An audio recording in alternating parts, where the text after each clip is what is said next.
Le modèle fourni avec BIMFAST pour Archicad 15 contient un tableau de calcul des surfaces hors œuvre nette, hors œuvre brute.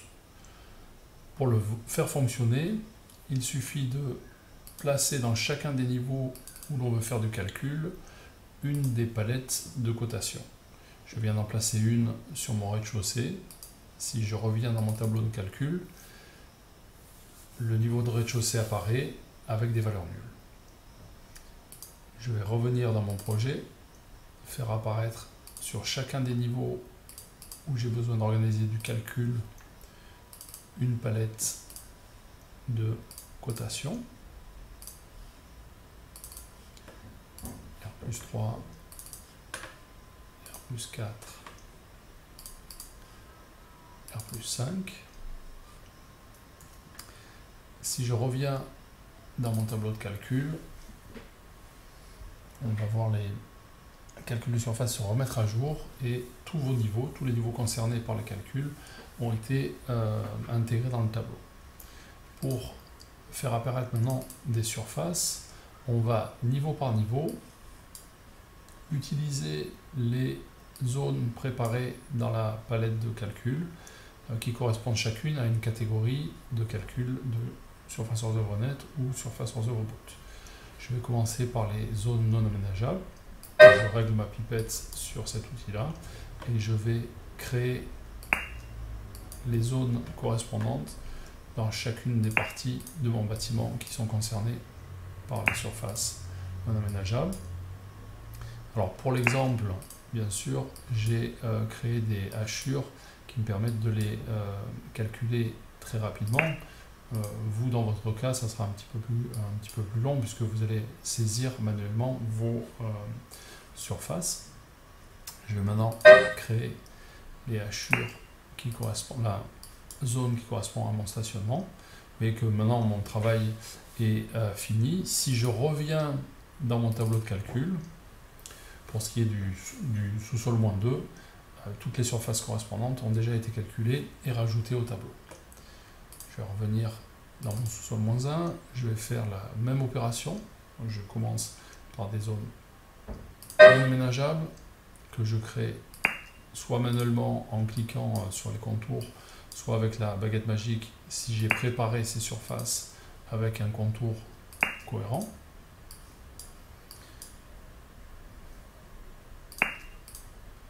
Voilà. Dans certains cas, comme dans cette zone-ci, je vais avoir besoin de réintervenir et de faire des soustractions. Donc je demande une soustraction et je vais m'appuyer sur le contour de ma hachure pour déduire la trémie de mon ascenseur.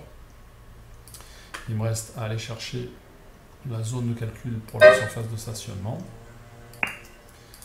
que j'active maintenant et vous voyez que mon calcul de surface pour ce niveau-là, le sous-sol -1, est fini. Je vais regarder dans mon tableau si c'est pris en compte et vous voyez que toutes les surfaces ont maintenant été calculées. Je vais revenir sur mon rez-de-chaussée. Alors dans le cas de mon rez-de-chaussée, je vais avoir plusieurs types de zones à calculer. J'ai une petite zone non aménageable située ici, je la calcule. J'ai aussi des surfaces non closes. Je vais les chercher et demander à ce que le calcul soit intégré grâce à la création automatique de zones.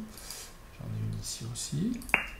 Voilà, une fois que ces surfaces sont faites, je vais m'occuper de la surface dédiée à l'habitation.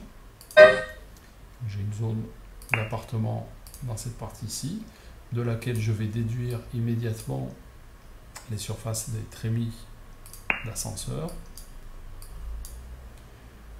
Ici aussi.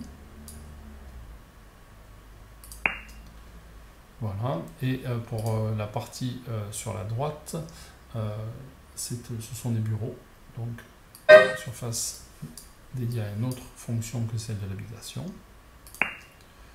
Je crée ma zone de surface et je vais aussi bien sûr déduire les trémies des ascenseurs. Une trémie et une autre.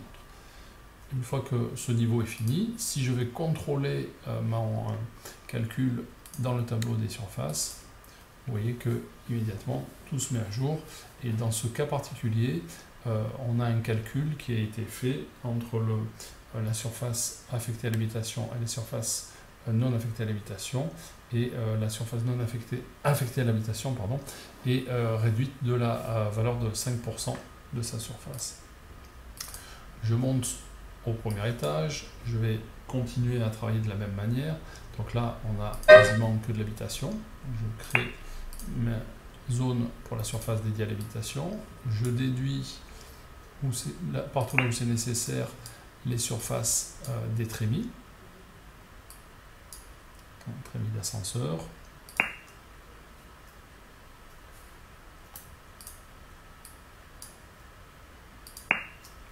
Voilà, une autre trémie d'ascenseur.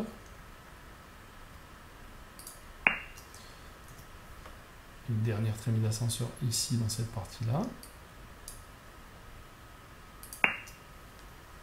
Maintenant, je vais m'occuper des surfaces non closes.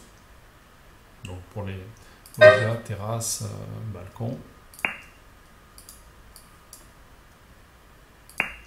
Alors bien sûr, je répète que dans cet exemple-là, j'avais préparé mes surfaces avec des hachures, ce qui me permet de les saisir dans un temps record, ce qui ne sera pas toujours le cas pour une saisie en conditions réelles, puisque vous allez plutôt les saisir point par point en basculant les zones en mode création manuelle.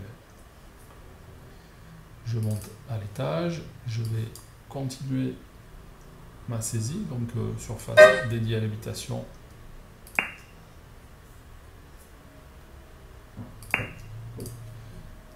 Voilà, desquels je déduis immédiatement bien sûr mes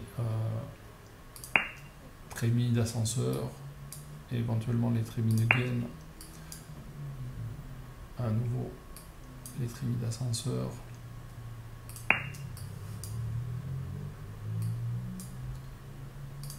Voilà, il nous reste une trémie d'ascenseur ici dans cette zone-là.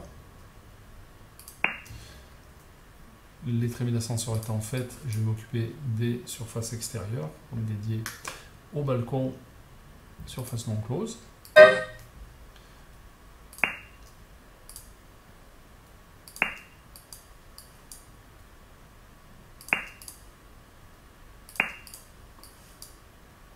Encore une et une dernière ici. Je crois qu'il me reste un balcon, voilà, un balconnet sur cette façade-ci. Donc là, toutes les surfaces maintenant sont calculées et sont immédiatement disponibles dans mon tableau de calcul des surfaces. Voilà. Pour le cas des deux étages suivants, en fait, il se trouve que ce sont absolument les mêmes. Donc je vais simplement utiliser un copier-coller de mes zones pour remplir ces deux niveaux. Et je vais finir avec le R+5 en saisissant des surfaces non closes, des balcons donc. En l'occurrence ici, même plutôt des terrasses et des balcons pour cette partie-là. Voilà. Et bien sûr, les surfaces dédiées à l'habitation. Voilà, desquelles je vais soustraire immédiatement mes trémies d'ascenseur, certaines trémies de gaine et à nouveau mes trémies d'ascenseur.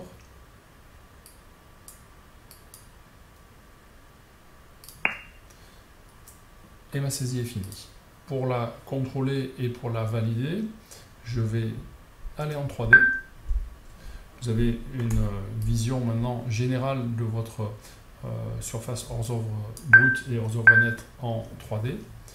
Je vais appeler mon outil de mise à jour des zones et mettre à jour toutes les zones de mon bâtiment. Ça c'est important puisque pour les calculs de surface habitable, on fait appel à une réduction de 5% et celle-ci n'est disponible que après la mise à jour des zones.